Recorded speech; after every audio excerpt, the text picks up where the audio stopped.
So this is Ma Terry back in the day. Originally, I think it's 2012 when I first met Bob in the middle of the desert. Yes, I was rocking that hairstyle and the overall bibs, but Bob called and said, "Hey, we're going to have Thanksgiving in the desert, and you're out in the desert. Why don't you come over and join us?"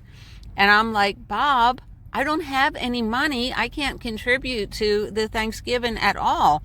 But I was going back and forth in my trusty van. That's me in Long Beach, California.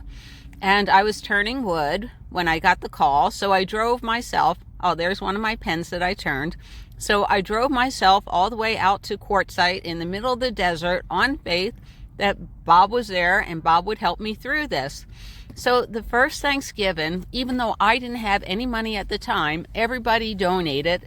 And we shared food, and I thought that was absolutely incredible. There's my thing, so much better than the shelter food I was eating. And, there was just like 8 of us people in the beginning, not many people, but that's okay. And then just like I said, Bob would drive me around. He would show me where to get water at, public restrooms that I could use during the day, and even if I had to do a quick shower. But he was so good to me. He really was. This is Bob when he said, "Hey, Terry, you don't have a bed and you're sleeping on the floor." So after the RTR, he gathered everybody together and said, "Let's build Terry a bed." And I couldn't believe it. There was actually a woman in there helping. I've never seen a woman really do stuff like this. And it's like, you can. There's my bed. Thank you, Bob. And then I went back to California, back to the VA hospital in Long Beach. And yes, I loved rocking that hairstyle back in the day. I did all sorts of fun stuff with it. But Bob did call me and tell me, "Terry, come on down to the RTR. We're having it again." And I said, "All right, Bob." I took Bob's picture there. There's our hero. And he is a hero. And that's his dog Homer back in the day. And he would feed his dog hamburgers. Oh, I got there at Christmas time. And you're not going to believe this. I woke up one morning and someone left on my doorstep some towels. That was great. That was my office that I would set up. And that was my favorite chair that some drunkard broke. But Bob never sat around and talked to me. It was always, "Let's go for a walk." Oh, I love this woman. And I can't remember. I know her name. Okay, there's Bob giving a lecture. And this could have been one of his first lectures to this little motley crew of people.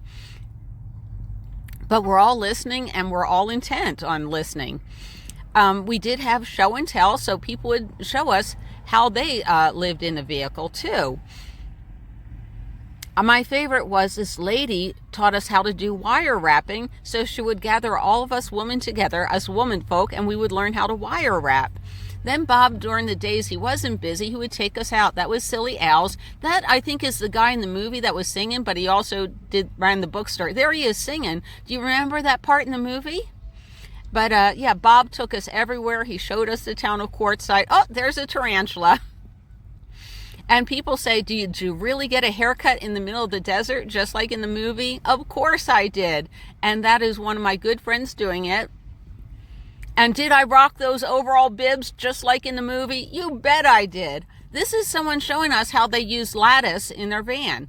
This guy would come down from Canada every year and throw these huge parties at night. It was great. All right, so the real RTR, Bob said, "You need air conditioning and a fridge." Actually, I complained to him. So what did he do? And these are pictures of Bob actually jumping on the roof of my van. He called a crew together and said, "We're going to get Terry someone lent the generator." I can't believe it. These people were so generous to me. And like I said, I didn't have a pot to piss on. I could barely afford the solar, but I knew I needed it. All right, as we fade off into the sunset, that's what it was like during the first RTRs. I think they took my hairstyle and put it on the movie and the overall bibs. What do you guys think? Then I drove off into the sunset back to Long Beach, California, and my first apartment. Bye from Terry.